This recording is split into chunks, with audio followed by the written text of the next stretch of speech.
અમારે થોડી દોડધામ વધી ગઈ છે, કારણ કે 2 કલાકનો રૂટ કાપવાનો છે પાછો ચોટીલાની સભામાં. પણ આજની સભાની અંદર ઉપસ્થિત આપના ગામમાં તમામ મહાનુભાવો, તમામ વડીલ મુરબ્બીઓ અને તમામ યુવાન દોસ્તો અને માતાઓ બહેનો તમામના ચરણોમાં આ એક ખેડૂતના દીકરાના નતમસ્તક વંદન. અહીંયા ઉપસ્થિત તમામ મહાનુભાવો, એક માટે કદાચ 10-10 મિનિટ બોલું તો પણ ઓછી પડે, પણ સમયની પાબંદી છે. બ્રિજરાજભાઈ આગળ આપણી વચ્ચેથી ગયા તેજાબી વક્તા, એને અડધી કલાક સાંભળીએ તો પણ આપણને ઓછું પડે, પણ સમયની મર્યાદા છે એટલે 5-7 મિનિટમાં એમણે એમની વાત પૂરી કરી.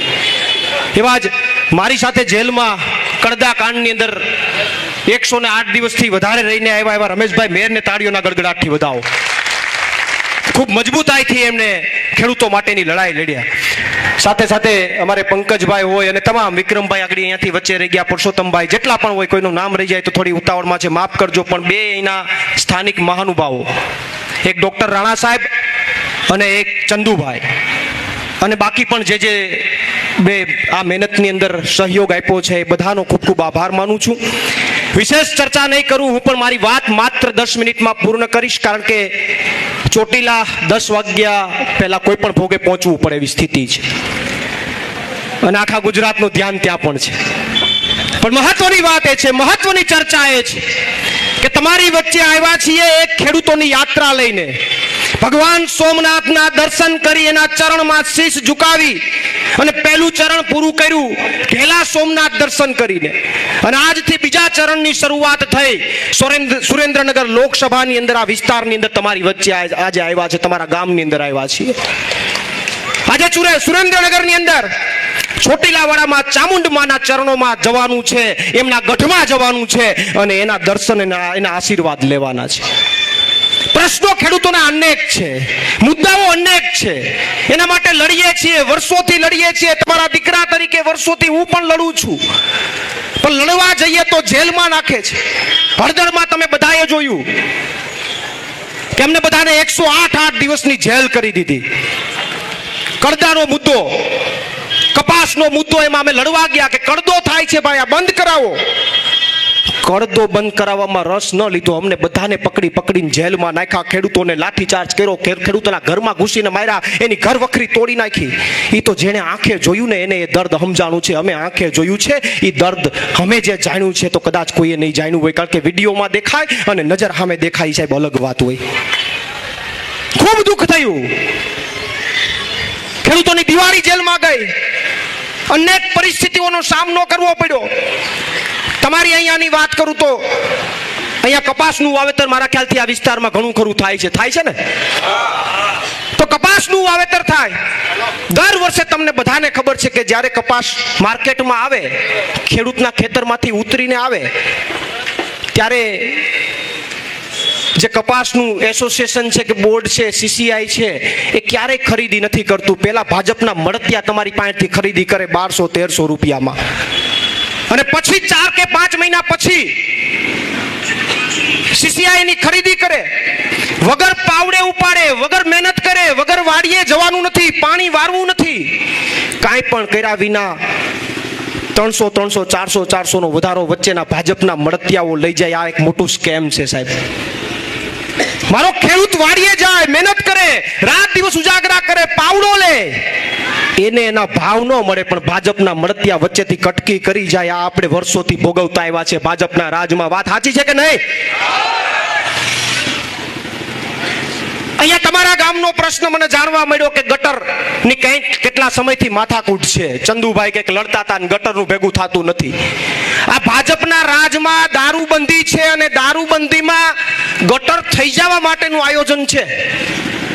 દારૂબંધીમાં પીને ગટર થઈ જાવ એવું સરકારનું આયોજન છે ગુજરાતમાં, પણ તમારા માટે ગટર માટે આયોજન નથી. પીને તમે તાર દારૂબંધીમાં ગટર થઈ જાવ એમાં કોઈ વાંધો નથી, ભાજપ વાળા ક્યાંય પડ્યા હોય પીને ગટર બનીને.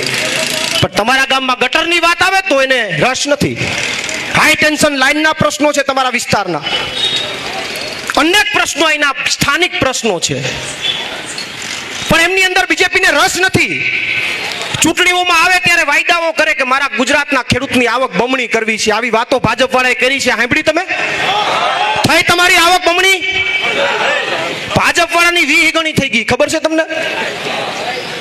તમારું કાંઈ નથી થયું, પણ ભાજપ વાળાની 20 ગણી થઈ ગઈ છે.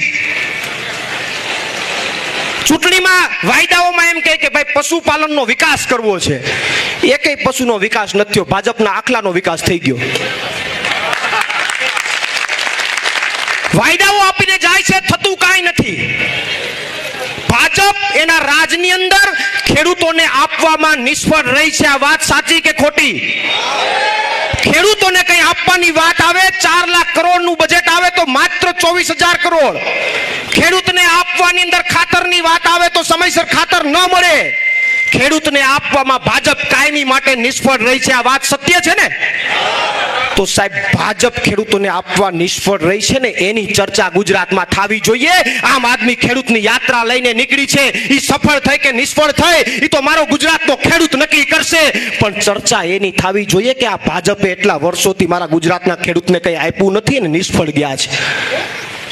એની ચર્ચા માર્કેટમાં થવી જોઈએ. અહીંયા બધા છે ખેડૂતો જ છે ને? કેટલા ખેડૂતો છે? ખેડૂતો હોય હાથ ઊંચો કરો તો. કોઈ ભાડુતી નથી ને ભાઈ, અમારે આમાં ઈ જોવું પડે છે, ડખો ઈ છે. ખેડૂત છે ને બધા? તો વાંધો નહીં, હોકારો મજબૂત આપજો. ઓર્ગેનિક.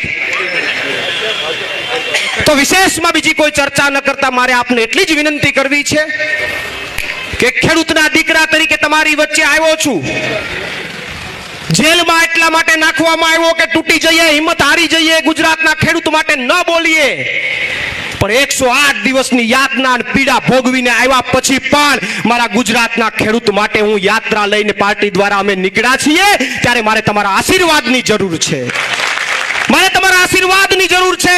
તમારા આશીર્વાદ સાથે હશે તો પ્રવીણ રામનો કોઈ વાળ પણ વાંકો નહીં કરી શકે, એવું ડંકાની ચોટ ઉપર કહું છું સાહેબ. વિશેષમાં ચર્ચા ન કરતા તમારી વચ્ચેથી રજા લઉં છું, માફી ચાહું છું.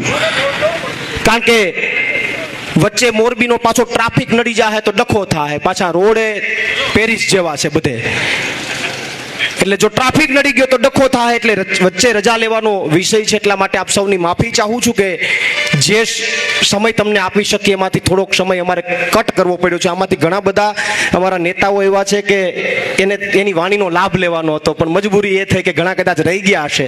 તો ફરીથી ભવિષ્યમાં તમારી વચ્ચે આવીશું.